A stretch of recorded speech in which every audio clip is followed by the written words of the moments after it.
This is a rapid fire, but shifting gears a bit, what impact do you see AI having on eDiscovery and compliance? I know this is a broad question, but we'd love to get your thoughts here. Yeah, so I think when we start to look at AI, first of all, I want to take a minute to acknowledge that AI and machine learning have been a part of our platform and other such platforms for a very, very long time. It really was an adoption problem is what it was, more than a technology problem. The technology has existed for quite some time now. It was just getting the users to adopt it, feel comfortable with it, leverage it, et cetera. That's really what the challenge was. And now when you look at the buzz around Gen AI, and frankly, actually, the usability of Gen AI seems very natural to any individual because we've been using search bars or Google search bars for a very long time. It's the same type of thing, except for now you're prompting it with a little bit more of a natural language experience rather than searching for a specific thing. And so Gen AI has done us a huge favor in that it's now put a flashlight, it's magnified the need to have AI. It's coming from the top down in an organization where people are like, oh my God, I need to do something about this because everyone's talking about it and you can't go anywhere without seeing it. And so it's really magnified the fact that AI should be used and leveraged. And fortunately for us, we've had AI in our technology for quite some time now. But when you start to look at Gen AI and what it's going to do in terms of eDiscovery, I think it's going to do a lot. I think what we're going to start to see is we're going to start to see interaction with data that people were not having before. I think you're going to be able to activate data that was sitting dormant. You're going to be able to interact with it in a way that you're not able to interact with it today. And so it's going to be fun to see how all of that comes together here over the next coming months and years. It's moving very, very rapidly. But at the same time, it is important for organizations like ourselves to take a tempered look at how we're going to leverage some of this, because ultimately we are in the business of defensibility, and we have to make sure that we maintain the pristineness of that part of it, because we are talking about real decisions that have real impact, whether it be to the citizen or whether it be to an entity. And it's important that we take that into consideration and not get caught up by the shiny object.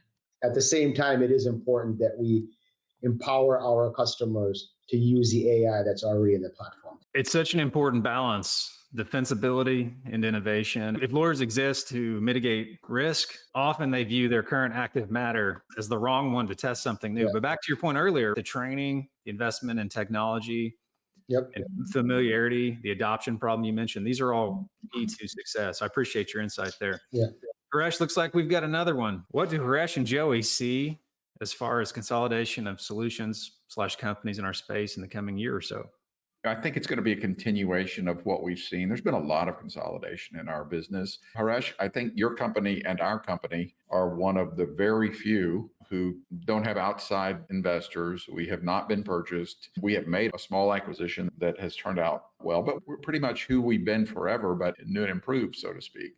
I think consolidation is going to continue. I think most of our competitors, most of other people in this industry are driven by private equity. And so private equity naturally has a 4 or 5 or 6 year cycle where they turn. I think the problem with that is that the horizon is limited. You're not thinking for the long term, but you're thinking for the short term. And that waterfalls down to the customer or client experience. Yeah. I think consolidation is going to continue.